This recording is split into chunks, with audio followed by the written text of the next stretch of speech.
4월 25일 일요일입니다. 함께 하신 모든 분들을 환영합니다. 이번 주 같이 말씀을 나누게 될 저는 오클라호마 교회를 섬기고 있는 전상훈입니다. 기도하시고 이 시간을 시작하겠습니다. 사랑이 많으신 아버지 하나님, 지난밤 우리에게 쉼을 허락하시고 새로운 아침에 하나님과 만날 수 있는 귀한 시간을 허락하심에 감사드립니다.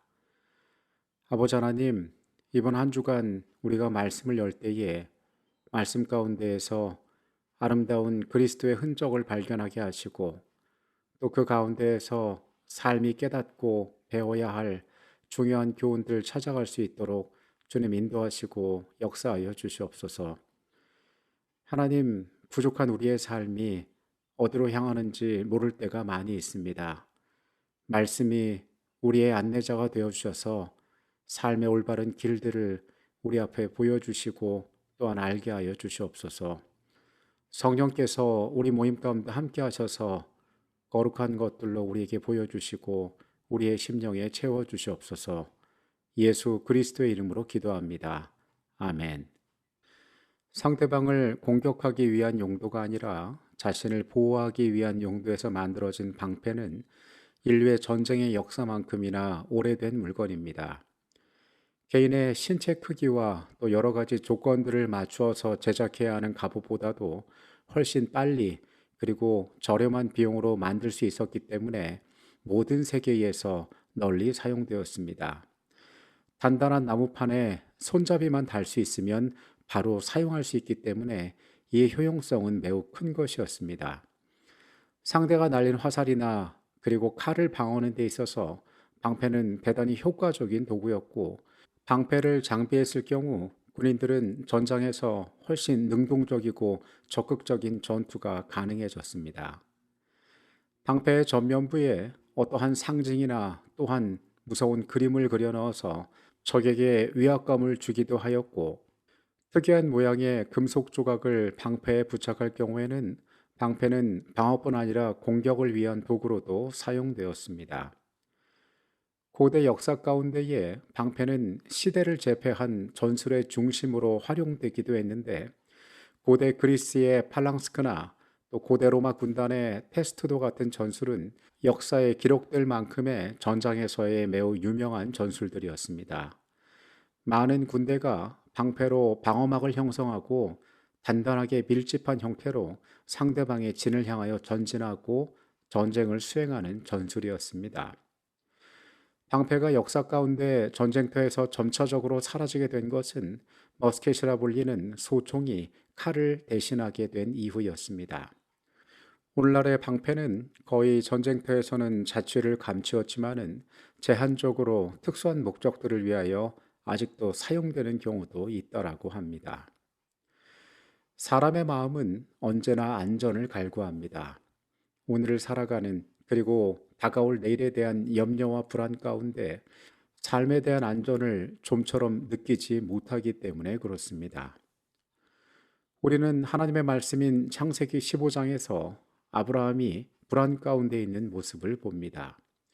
그의 삶이 어떠한 가운데 놓여 있었으며 그리고 그에게 다가오신 하나님께서 그를 향하여 어떠한 음성을 바라시는지를 오늘 말씀 가운데 살펴보기를 원합니다.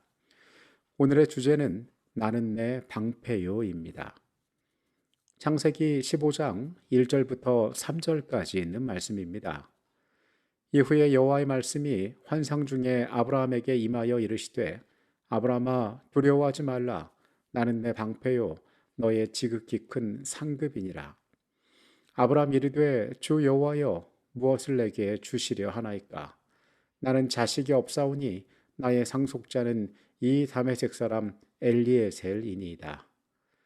아브라함이 또 이르되 주께서 내게 씨를 주시지 아니하셨으니 내 집에서 길린 자가 내 상속자가 될 것이니이다. 15장에서 우리는 하나님께서 어떠한 배경 가운데 아브라함에게 나타나셔서 그의 삶에 대하여 두려워 말라라고 말씀하셨는지를 살펴볼 필요가 있습니다. 보조와 선지자의 내용을 보면 당시 아브라함이 어떠한 입장에 처해 있었고 어떠한 생각 가운데 있었는지를 잘 알 수가 있습니다. 보주와 선지자 136페이지에 있는 내용입니다. 아브라함은 기쁨으로 그의 장막과 양떼에게 돌아왔으나 그의 마음은 괴로운 생각들로 불안하였다. 그는 가능한 한 원한과 싸움을 피하는 평화의 사람이었다. 그는 두려움으로 자신이 목격하였던 학살 장면을 회상하였다.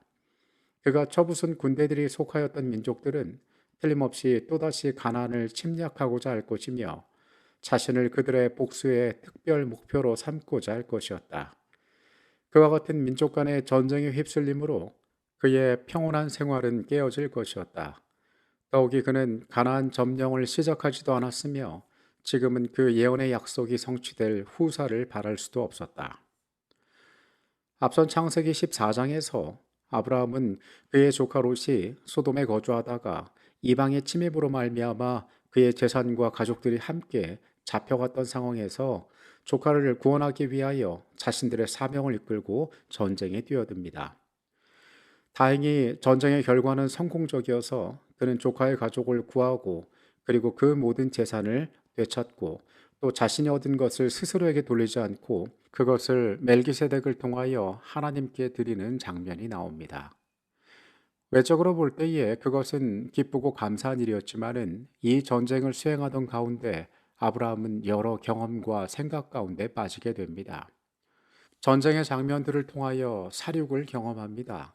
그리고 그는 갈대아우르에서 이 땅으로 이주한 그곳 사람들에게는 외지인에 불과하였습니다. 누군가 전쟁을 수행했다는 것은 그도 그 땅에 적을 만들고 원수가 생겼다는 뜻이었습니다. 어떠한 자들이 자신에게 원한을 품었을지 그리고 그 복수가 언제 이르러올지 그는 매우 불안한 가운데 빠지게 되었습니다. 하나님께서 그에게 약속하신 후사는 아직도 그에게 나타날 기미가 보이지 않았습니다. 인간적인 소망은 점점 끊어져 갔고 이러한 모든 기다림과 절망 끝에 그는 불안에 휩싸이게 되었습니다. 그러한 가운데서 그가 서성이고 있을 때 하나님께서 그에게 나타나셔서 나는 너의 방패라라고 말씀하신 것입니다. 여기에서 우리가 주목하여 볼 만한 것은 하나님께서 인칭 대명사를 사용하셔서 그에게 매우 친밀한 표현과 관계로 그 자신을 드러내시는 장면입니다. 하나님께서는 그와 개인적인 관계를 맺으시며 그 가운데 특별한 보호를 약속하신 것입니다. 우리는 성경을 기록한 기자들이 하나님이 어떠한 분인지에 대하여 묘사하기 위하여 쓴 말 가운데 방패라는 용어를 종종 사용한 것을 볼 수 있습니다.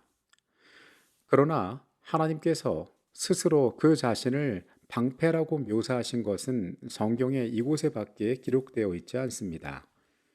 우리가 부조와 선지자의 내용에 비추어 보았을 때에 하나님께서 그 누구보다 아브라함의 마음을 잘 알고 계셨습니다. 그가 느끼는 불안, 그리고 그가 느끼는 미래에 대한 염려, 그리고 그의 현실의 삶 가운데서 그가 어떻게 생각하고 있을지 하나님께서는 누구보다 그분의 백성의 상태에 대해서 잘 알고 계셨던 것입니다. 그 스스로를 방패라고 표현하신 하나님의 약속에는 여러 가지 의미들이 숨어 있습니다. 하나님께서는 그를 갈대우르에서 부르셨을 때부터 그의 삶의 주인 되시고 보증이 되신다고 약속하셨습니다. 지난 교과에서 우리는 하나님께서 그 스스로를 전능하신 하나님 엘 샤다이라고 표현하는 것을 보았습니다. 주께서는 자신이 그분의 백성에게 어떠한 존재가 될 것인지를 반복적으로 확인하고 계시는 것입니다. 인간의 삶은 약속을 얻었지만은 자주 불안함을 느끼고 그리고 그의 삶에 절망스러운 처지 때문에 낙담할 때가 많이 있습니다. 그런 사람에게 하나님께서 다가오셔서 그분의 약속을 새롭게 하시고 그들로 하여금 하나님을 믿는 믿음 가운데 지속적으로 살아갈 수 있는 용기를 주시는 것입니다. 하나님께서 아브라함에게 나타나시고 그의 삶을 위로하신 이 약속은 우리의 삶 가운데도 동일하게 주어질 수 있습니다. 하나님께서 아브라함에게 보여주신 관심과 친절, 그리고 스스로 방패라고 표현하신 그 약속들은 오늘날 우리에게도 동일하게 적용되기 때문에 그렇습니다. 하나님께서 방패가 되시겠다는 이 약속은 그의 신체가, 그의 가족들이 적의 칼날로부터 안전할 것이라는 육체적인 안전만을 말하는 것은 아닙니다. 하나님의 이 약속은 우리의 영적인 삶, 즉 내세와 영원한 세월까지 우리에게 그분이 방패가 되신다는 사실을 약속하고 있는 것입니다. 인간의 운명은 가까이 보았을 때는 잘 알 수 없지만은 멀리 보았을 때는 속절없는 죄인으로 죽어야 하는 운명 가운데 놓여 있습니다.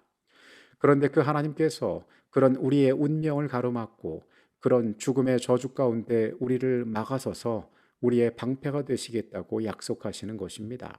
아브라함을 부르신 것도 이러한 목적 가운데서였습니다. 하나님께서는 그를 통하여 한 민족을 이루시고 모든 인류의 축복의 통로로서 그를 사용하신다고 말씀하셨습니다. 하나님의 아들과 딸들 77페이지에 있는 내용입니다.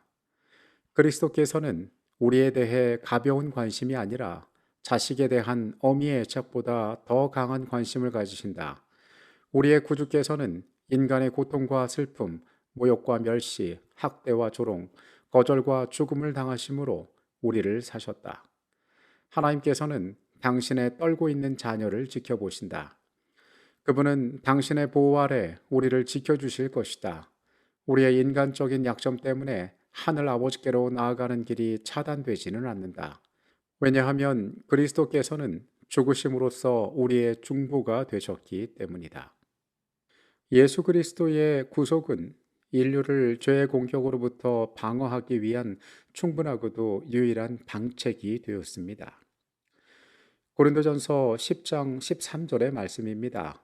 사람이 감당할 시험 밖에는 너희가 당할 것이 없나니 오직 하나님은 미쁘사 너희가 감당하지 못할 시험 당함을 허락하지 아니하시고 시험 당할 즈음에 또한 피할 길을 내사 너희로 능히 감당하게 하시느니라. 그때에 아브라함에게 다가오셔서 그의 심정을 헤아리시고 그의 삶을 향하여 두려워 말라고 말씀하신 하나님의 음성은 오늘 이 시대에 우리의 삶에도 동일하게 주어지고 있음을 우리는 기억해야 합니다.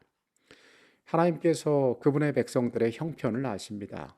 그 연약함을 아십니다. 미래에 대한 불안과 염려를 아십니다. 약속이 주어졌지만 그 가운데서 주저하고 있는 우리의 심정들을 아십니다.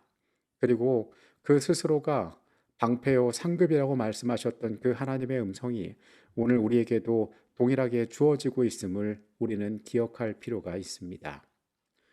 우리들은 피난처로서 사단의 화살에서 우리들을 막아주는 오른손의 방패처럼 구세주를 바라보자. 유혹들은 엄습해 올 것이며 온갖 염려와 암담한 실망이 우리들을 억압할 것이다.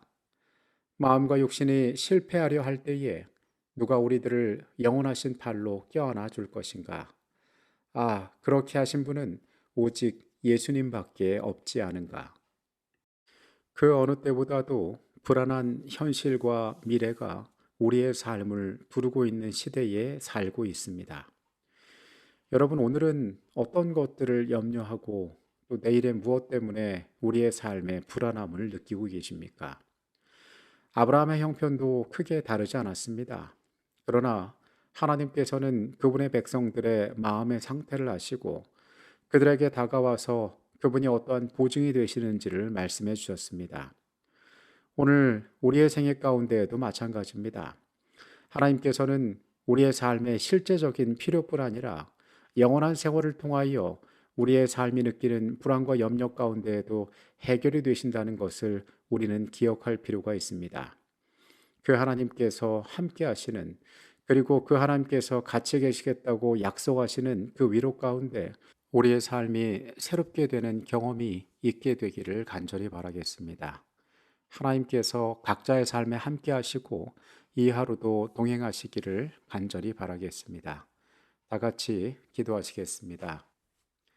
하나님, 주께서 우리의 형편을 아신다 하셨습니다.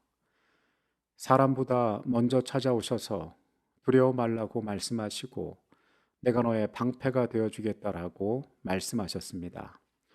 오늘 그 음성을 우리에게 들려주시고 그것이 우리에게 주신 약속임을 우리의 삶이 믿게 하여 주시옵소서. 우리를 부르시고 약속하신 하나님께서 사람의 기대보다 인간의 생각보다 훨씬 더 놀랍고 귀한 것으로 축복하실 수 있음을 우리가 또한 믿게 하시고 그 하나님의 손길 가운데에서 안전과 평안을 얻게 하여 주시옵소서. 이 시간에 같이 계셨음에 감사드립니다. 거룩하신 예수 그리스도의 이름으로 기도합니다. 아멘.